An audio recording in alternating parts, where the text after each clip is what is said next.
as the producer on this film, Yes. obviously, for a lot of the people who saw the last film, it wasn't the last Wolverine film. It didn't quite meet some of their requests. Was it? Did you feel a real pressure to meet fan expectations with this one? I don't know about pressure, but we definitely knew that people weren't as satisfied, and I think we all felt, mostly Fox, who financed the pictures and has been kind of behind them from the beginning, that we had an obligation to try to do a better job of bringing to the screen the kind of essential Wolverine, and that's what this is an attempt to do, is really bring that to the audience. I think Jim Mangle was a perfect choice as a filmmaker. His track record as an actor's director is second to none, and his passion for this material in particular was superb, overwhelming. And Hugh, as a producer and as a partner on this, was somebody who felt really strongly it was time to tap into the kind of depth and complexity of the character in a way that we didn't last time, and we really haven't in the franchise to date. So hopefully this will fulfill that expectation. So far it feels like it is, but I leave it to you guys. You got to see it and decide for yourselves.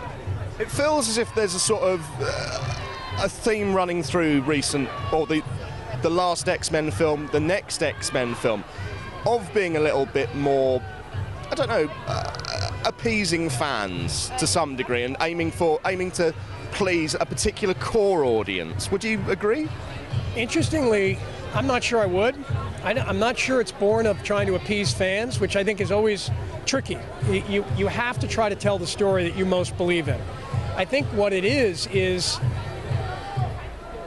it's maybe a way of saying the fans are right with their love of the underlying comics, their love of the essence of what these characters are about in the world, dictated for us a more serious treatment of those themes, those ideas, and those characters. And I think that's particularly true in Wolverine and also in X-Men Days of Future Past, where the conflict over balancing Hollywood and an attention to the material has given over to being more faithful to the material, if that makes sense. It does. How closely were you working with the guys who were working on Days of Future Past? I'm up there producing it now, so I'm actually here only for a couple of days, and that's been going really well, and it's very, very exciting. And I think will be sort of for the X-Men what I hope this is to Wolverine. That will be for the X-Men universe. And it's just slipped out through various channels, of course, that X-Force is getting a movie. Well, that you're going to have to talk to Fox about, because I'm really only involved now, post my Fox days, in Wolverine and in Days of Future Past as producers. So what else they have up their sleeves, I don't know. But let's hope. I would like that to be the case. You can see an expanding universe happening, though. Yes. I mean, part of what makes this a unique world is it is a universe. It's not one character where once you've run through the permutations of that character, you've kind of run out. The beauty of the X-Men, it is a world, it is a culture, it is a collection of individuals going through the difficulties of feeling alienated and trying to find their place in the world. So there's sort of a limitless reservoir of people and individuals you can tap and explore as they deal with that. And I think you'll see that probably more fully in X-Men Days of Future Past than we've ever done before, and it opens a lot of pathways for the future in terms of the franchise.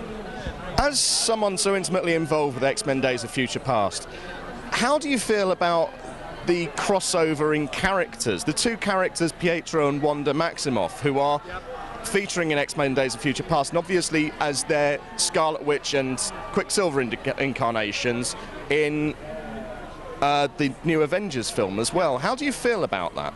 I feel good. I mean, look, I think the temptation is to make kind of hay out of that but at the end of the day, you've got two incredibly talented filmmakers making interpretations of iconic, mythic characters. And as a fan, that's only good. The more I get to see really talented artisans create and render characters I love, I think the better. And it kind of further enhances the richness of what has become the comic book universe and its legitimacy in mainstream cinema. So I'm thrilled. Thank you very much, sir. Yeah, thank you. Much appreciated.